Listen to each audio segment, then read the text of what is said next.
Stop walking. I know how that sounds. It sounds like medical heresy.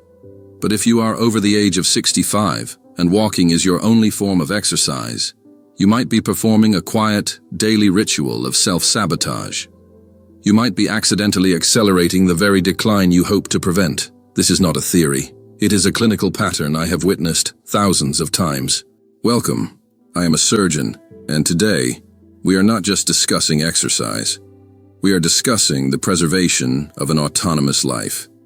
This is over 65, stop walking until you try these 3 doctor-approved strength moves. Let me paint a picture you may recognize. A patient tells me with pride, "Doctor, I walk every single day." They feel active, they feel virtuous. The calendar says they are healthy.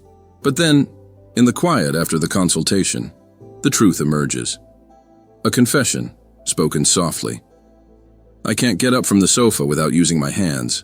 Or, "I had a stumble in the bathroom last month. It shook me." Or the most heartbreaking of all, "We don't travel anymore. The uneven pavement, the crowd. It's just too much." What is happening here? It is a cruel physiological paradox. You are moving, yet you are weakening. The reason is adaptation. Think of your muscles not as inert tissue, but as an audience. For decades, walking was a shout they heard loud and clear. But after 65, that same shout has become a distant whisper. The muscles have grown deaf to the familiar. Walking is a phenomenal cardiovascular catalyst, a balm for the mind. But for muscle preservation, it is a ghost of a stimulus. Your body craves a new language, a clearer, more urgent signal. The solution is not more miles. It is a smarter, targeted intervention. It is about speaking directly to the neurological pathways that command strength and stability. Today I will give you 3 specific surgeon-approved movements. They require no special equipment. They take less than 10 minutes a day, and they work with startling speed to rebuild the fortress of your independence. Let us begin with movement 1. We call it many things: the sit to stand, the chair squat. I call it the independence litmus test. This is not merely an exercise. It is the fundamental physics of your freedom, the act of rising from a seat under your own power. Find a throne of stability, a sturdy, non-sliding chair. Stand before it, feet planted like cornerstones of a building, shoulder width apart. Now, initiate the movement not with your knees, but by sending your hips back in space, as if reaching for the chair with your body, not your eyes. Lower yourself with the deliberate, controlled grace of a slow-motion film reel. Do not collapse. Do not surrender to gravity. Hover just above the seat. Touch it with the lightest whisper. That moment of contact is your launch point.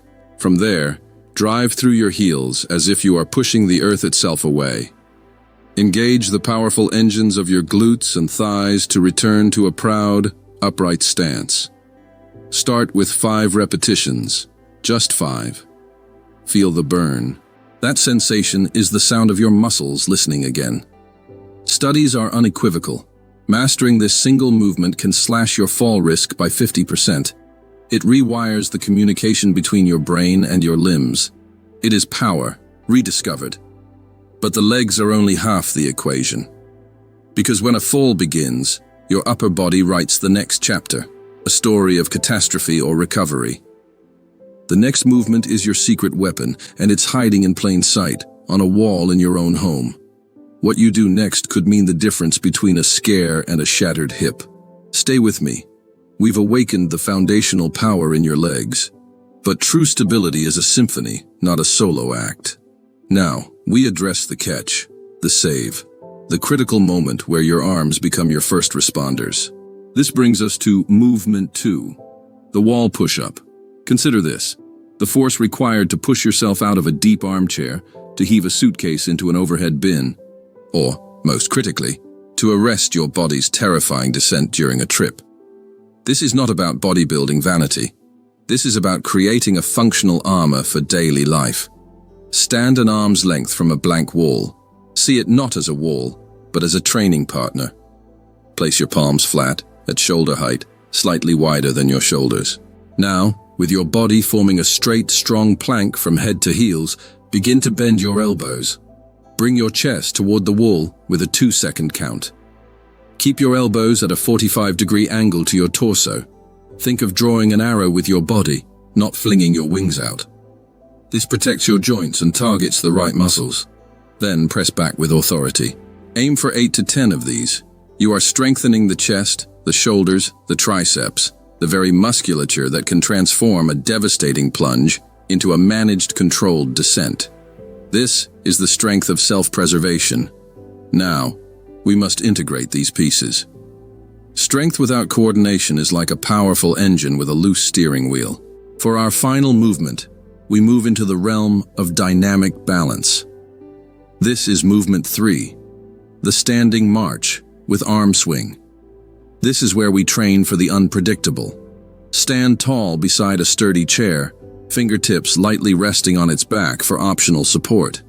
This is not a crutch. It is your safety spotter. Now, with deliberate slowness, lift your right knee toward your hip. Not a jerky kick, but a controlled, purposeful lift. Simultaneously, swing your left arm forward. You are not running. You are orchestrating. You are teaching your right brain to speak to your left leg, your left brain to your right arm. Lower with control. Switch. Left knee, right arm. Perform this for 30 seconds.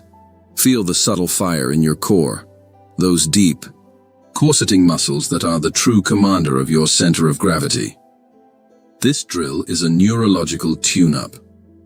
It prepares you for the cracked sidewalk, the rushing dog, the slippery grocery store floor. It sharpens the connection so that a stumble becomes a corrected step, not a fall. Here is your prescription, these 3 movements, a trilogy of resilience. Perform them 3 times per week. The entire ritual takes less time than boiling a kettle. This is the antidote to the silent robbery of sarcopenia, muscle loss. This is how you reclaim the narrative of your own body. I want you to feel this right now. Wherever you are, press pause. Stand up. Perform one single perfect sit to stand. Feel the muscles of your thighs engage, the focus required. That specific, conscious tension, that is the sound of a new contract being written between your will and your physical self. That is your first step back to authentic, functional strength. If this message has resonated with you, do me this kindness. Comment below with the words, "I'm starting today." I read every single one. They are my motivation. Your like on this video acts as a beacon, telling the YouTube algorithm to shine this light into the feeds of others who need to hear this truth. Please subscribe to this channel. Next week, I will expose the #1 nutritional mistake that silently dismantles muscle in people over 65, a mistake nearly everyone makes, and one you cannot afford to ignore. Finally, share this.